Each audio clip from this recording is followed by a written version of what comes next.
تو میں اپنے پہلے عنوان کی طرف چلتا ہوں کہ عبادت کا معنی اور مفہوم کیا ہے۔ لغت کی مشہور کتاب المحیط میں عبادت کا مفہوم اور معنی لکھا ہوا ہے: الخضوع للالہ علی وجہ التعظیم، اپنے معبود کی، اپنے الہ کے سامنے عاجزی اختیار کرنا بطور تعظیم کے۔ اسی طرح لسان العرب کے اندر عبادت کی تعریف لکھی ہے: اصل العبودیت الخضوع والتذلل، کہ عبادت کی اصل عاجزی کا اختیار کرنا ہے، فرما برداری کا اختیار کرنا ہے، اطاعت کا اختیار کرنا ہے، اور تذلل یعنی اپنے آپ کو کم درجے کا سمجھنا ہے، اپنے آپ کو اپنے معبود کا محتاج سمجھنا ہے۔ تو عبادت کے اندر عاجزی کا اور ذلت کا معنی پوشیدہ ہے، اس کے اندر موجود ہے۔ یہ تو لغت کے اعتبار سے عبادت کا معنی تھا۔ امام رازی رحمہ اللہ تفسیر الکبیر میں عبادت کی ڈیفینیشن یہ کرتے ہیں: ان العبادۃ عبارۃ عن نہایت التعظیم، کہ عبادت کہتے ہیں انتہا درجے کی تعظیم کرنا۔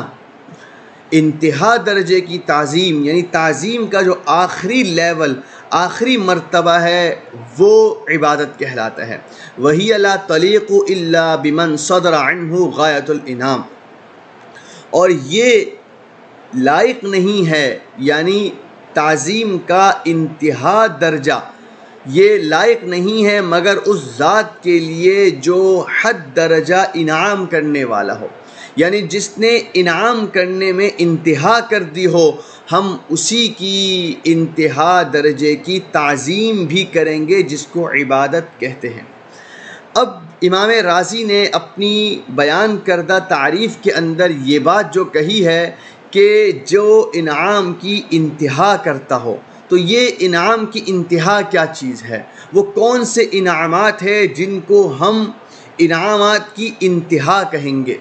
تو امام رازی ہی اس کو بیان کرتے ہیں کہ زندگی کا دینا، عقل و شعور کا دینا، قدرت کا دینا، سمجھ دینا، دنیا آخرت کی ضروریات کو پورا کرنا، یہ ایسی چیزیں ہیں جو انتہا درجے کے انعامات ہیں۔ یہ اور کوئی انسان کو نہیں دے سکتا۔ کوئی انسان کسی دوسرے انسان کو زندگی نہیں بخش سکتا، زندگی نہیں دے سکتا، اس کو قدرت نہیں دے سکتا، اس کو عقل و شعور نہیں دے سکتا۔ یہ تمام کام اللہ کے ہیں۔ یہ تمام چیزیں جو انسان کو ملی ہیں، یہ اللہ کی طرف سے ملی ہے۔ جب یہ تمام کی تمام چیزیں جو اعلیٰ درجے کے انعامات ہیں، اس کا دینے والا، اس کا کرنے والا اللہ ہے، تو عبادت بھی صرف اللہ کی ہی کی جائے گی۔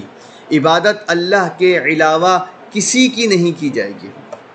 یہی اس تعریف کا حاصل ہے، اور یہی کچھ ہم سورہ فاتحہ میں کہتے ہیں: ایاک نعبد، ہم دعویٰ کرتے ہیں کہ اے اللہ، ہم آپ ہی کی عبادت کرتے ہیں۔ ابن عباس رضی اللہ عنہما سورۃ الفاتحہ کی اس آیت کی تفسیر کرتے ہوئے کہتے ہیں: نعبدک ولا نعبد غیرک، ہم آپ ہی کی عبادت کرتے ہیں، آپ کے علاوہ کسی کی عبادت نہیں کرتے۔ اور یہ ہمارا دعویٰ تھا، اور اسی کا فیصلہ اللہ کا قرآن بھی کر چکا ہے: وَقَضَىٰ رَبُّكَ أَلَّا تَعْبُدُوا إِلَّا إِيَّاهُ، اللہ فیصلہ کر چکا ہے کہ تم اللہ کے علاوہ کسی کی عبادت نہیں کرو گے۔ تو اس تعریف کا حاصل یہ ہوا کہ عبادت کہتے ہیں انتہا درجے کی تعظیم کرنا، اور خود کو انتہا درجے کا عاجز اور محتاج سمجھنا، یہ ہے عبادت کی تعریف۔ اب میں اپنے دوسرے عنوان کی طرف چلتا ہوں کہ عبادت کی اقسام اور ٹائپس کتنی ہیں۔ تو عبادت کی 3 اقسام ہیں، جس کا دعویٰ ہم تشہد کی حالت میں کرتے ہیں۔ ان تینوں اقسام کو ذکر بھی کرتے ہیں، اور یہ دعویٰ بھی کرتے ہیں کہ یہ صرف اللہ کے لیے ہے۔ ہم کہتے ہیں التحیات للہ والصلوات والطیبات، کہ میری تمام کی تمام قولی عبادات، یعنی جو عبادات زبان سے ادا ہوتی ہیں وہ اللہ کے لیے ہے، والصلوات، اور جو عبادات انسان کے اعضاء سے ادا ہوتی ہے، انسان کے ہاتھ پاؤں، انسان کا جسم جس کو ادا کرتا ہے وہ بھی اللہ کے لیے، والطیبات، اور جتنی مالی عبادات ہیں، میں جو مال خرچ کرتا ہوں وہ بھی اللہ کے لیے ہے۔ تو گویا ہم تشہد کی حالت میں یہ دعویٰ کرتے ہیں کہ میری جتنی عبادات ہوں گی وہ اللہ کے لیے ہوں گی، چاہے وہ زبان سے ادا ہونے والی ہو، چاہے وہ جسم سے ادا ہونے والی ہو، چاہے وہ عبادت مال کے ذریعے ادا ہونے والی ہو، وہ محض اللہ کے لیے ہوگی۔ اسی کو سورۃ الانعام میں بھی ہم کہتے ہیں، قل ان صلاتی و نسکی و محیای و مماتی للہ رب العالمین۔ اللہ تعالیٰ کہتے ہیں آپ کہیے کہ میری نماز و نسکی، نسک کا ترجمہ مفسرین ایک یہ بھی کرتے ہیں کہ اس سے مراد قربانی ہے، ایک ترجمہ نسک کا یہ بھی کیا گیا ہے کہ میری تمام کی تمام عبادات اللہ کے لیے ہیں۔ تو اگر ہم نسک کا ترجمہ عبادات سے کریں تو آیت کا معنی یہ ہوگا کہ میری نماز اور میری تمام کی تمام عبادات، میرا جینا اور میرا مرنا سب کچھ اللہ کے لیے ہے۔ تو یہ کتنا بڑا دعویٰ ہے کہ میں جو کچھ عبادات کرتا ہوں وہ محض اللہ کے لیے کرتا ہوں۔ تو یہ تو ہمارا دعویٰ ہوا اور یہ عبادات کی اقسام ہو گئی۔ اب اتنی بات تو ہمیں معلوم ہو گئی کہ عبادات کسی کے لیے نہیں کی جا سکتی سوائے اللہ کے، لیکن عبادات ہیں کیا؟ وہ کون سے کام ہیں جن کو عبادات کہا جائے گا؟ اس کو بھی سمجھ لینا چاہیے۔ تو اگر ہم قرآن و احادیث پر غور کرتے ہیں تو بعض کام تو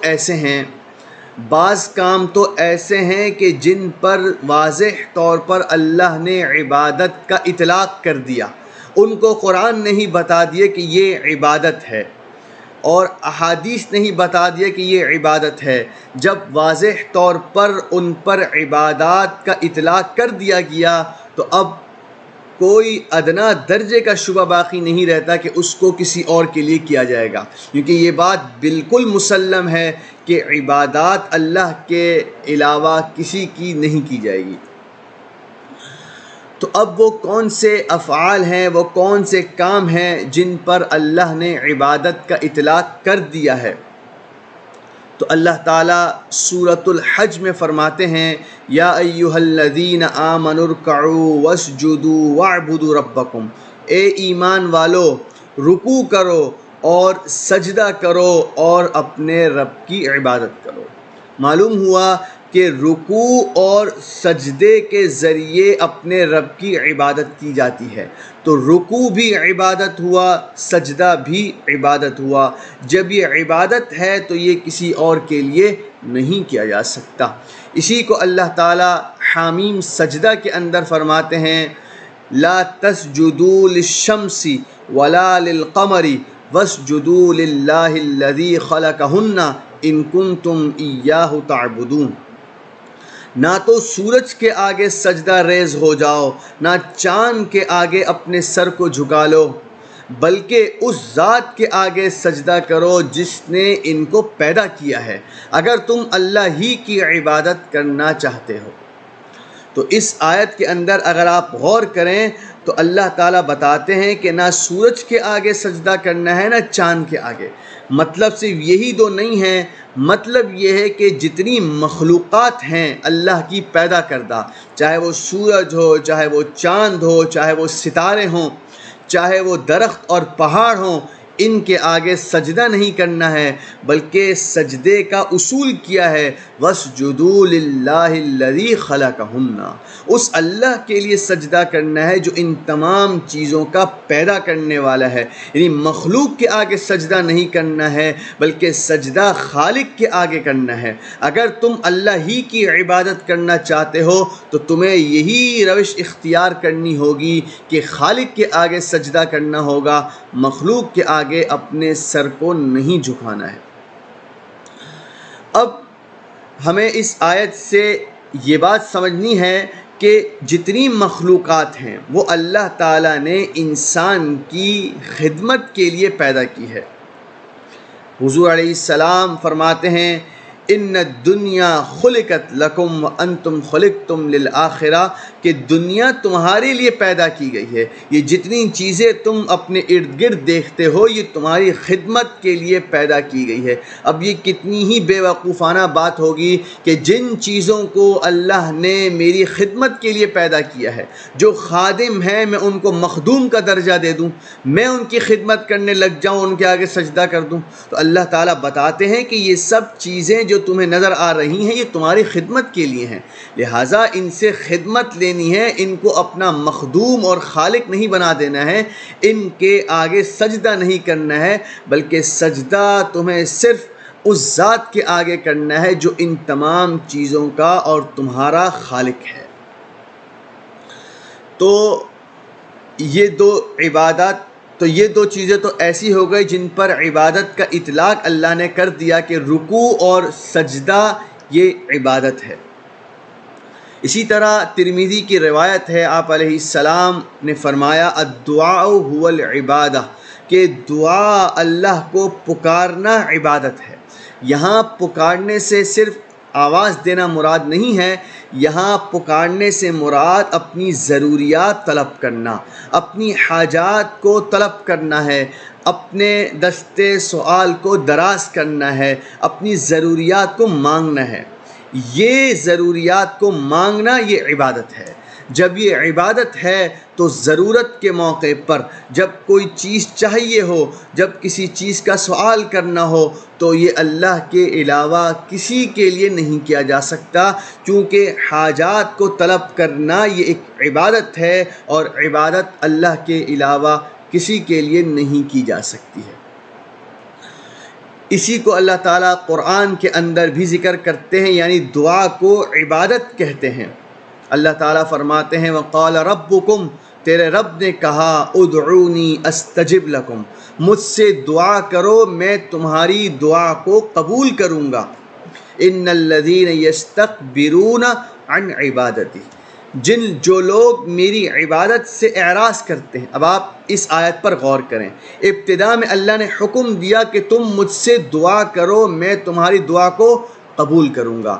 اسی آیت میں اللہ تعالیٰ کہتے ہیں کہ جو لوگ میری عبادت سے اعراض کرتے ہیں۔ اب پہلے دعا کا ذکر کیا اور اسی دعا کو آگے جا کر عبادت کہا، تو معلوم ہو گیا کہ اللہ سے دعا کرنا، اپنی ضروریات طلب کرنا یہ ایک عبادت ہے۔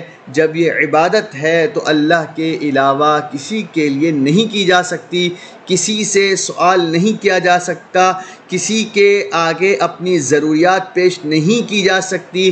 اولاد چاہیے، مال میں وسعت چاہیے اور بیماری سے شفا چاہیے، اسی طرح جتنی ضروریات ہیں دنیا آخرت کی وہ اللہ کے علاوہ کسی اور سے نہیں مانگی جا سکتی۔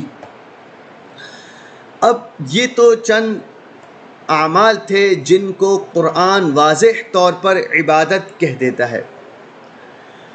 اب اگر ہم غور کریں تو 3 قسم کے اعمال میں نے بیان کیے، ایک رکوع، ایک سجدہ اور تیسرا دعا۔ کیونکہ یہ 3 کام ایسے ہیں جو عام طور پر ہم دیکھتے ہیں اپنے معاشرے کے اندر کہ یہ انسان غیر اللہ کے لیے کرتا ہے، تو اللہ تعالیٰ نے واضح طور پر قرآن کے اندر ان کو عبادت کہہ دیا تاکہ ادنا درجے کا بھی ابہام نہ رہے کہ یہ عبادت نہیں ہے۔ جب عبادت ہی ہے تو پھر یہ اللہ کے علاوہ کسی کے لیے نہیں کی جا سکتی۔ اسی طرح بعض افعال ایسے ہیں جن کو اللہ نے اپنے لیے مخصوص کر لیا ہے کہ یہ اللہ کے علاوہ کسی کے لیے نہیں کیے جا سکتے، جیسے اللہ تعالیٰ قرآن میں فرماتے ہیں سورۃ البقرہ کے اندر وَقُومُوا لِلَّهِ قَانِتِينَ، اللہ کے لیے باادب بن کر کھڑے ہو جاؤ۔ مفسرین فرماتے ہیں کہ یہاں قیام سے نماز کا قیام مراد ہے۔ تو یہاں اللہ کہتے ہیں وقوموا للہ، اللہ کے لیے باادب بن کر کھڑے ہو جاؤ۔ یہ نماز کی حالت کا جو قیام ہے وہ اللہ کے علاوہ کسی کے لیے نہیں کیا جا سکتا، کسی کے آگے ہاتھ باندھ کر ہم کھڑے نہیں ہو سکتے، کیونکہ یہ کام اللہ کے لیے خاص ہے۔ اسی طرح سورۃ الکوثر میں اللہ فرماتے ہیں فَصَلِّ لِرَبِّكَ وَانْحَرْ، اپنے رب کے لیے نماز پڑھو اور قربانی اپنے رب کے لیے کرو۔ تو نماز اور قربانی کو اللہ تعالیٰ نے اس آیت کے اندر اپنے لیے خاص کر دیا۔ جب یہ اپنے لیے خاص کر دیا گیا ہے تو یہ کسی اور کے لیے نہیں کیا جا سکتا۔ اسی طرح اور بھی افعال ہیں جن کو اللہ تعالیٰ اپنے لیے خاص کرتے ہیں، جیسے اللہ سورہ آل عمران میں فرماتے ہیں وَلِلَّهِ عَلَى النَّاسِ حِجُّ الْبَيْتِ مَنِ اسْتَطَاعَ إِلَيْهِ سَبِيلًا، کہ لوگوں پر حج فرض کر دیا گیا ہے۔ کس کے لیے؟ للہ، اللہ کے لیے۔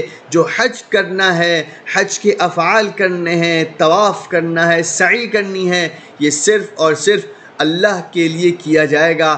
کسی اور کے گھر کا چکر نہیں لگایا جائے گا، کسی اور کے مقبرے کے گرد طواف نہیں کیا جائے گا۔ حج اور حج کے اندر ہونے والی جتنی عبادات ہیں وہ سب اللہ کے لیے کی جائیں گی۔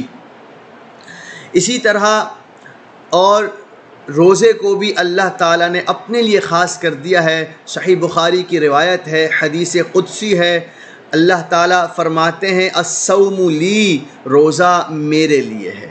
روزہ میرے لیے ہے تو روزہ جب اللہ کے لیے ہے تو اس کو کسی اور کے لیے ادا نہیں کیا جا سکتا۔ اسی طرح قربانی ہے، نذر ہے، اور جتنی عبادات ہیں وہ اللہ کے علاوہ کسی کے لیے نہیں کی جا سکتی۔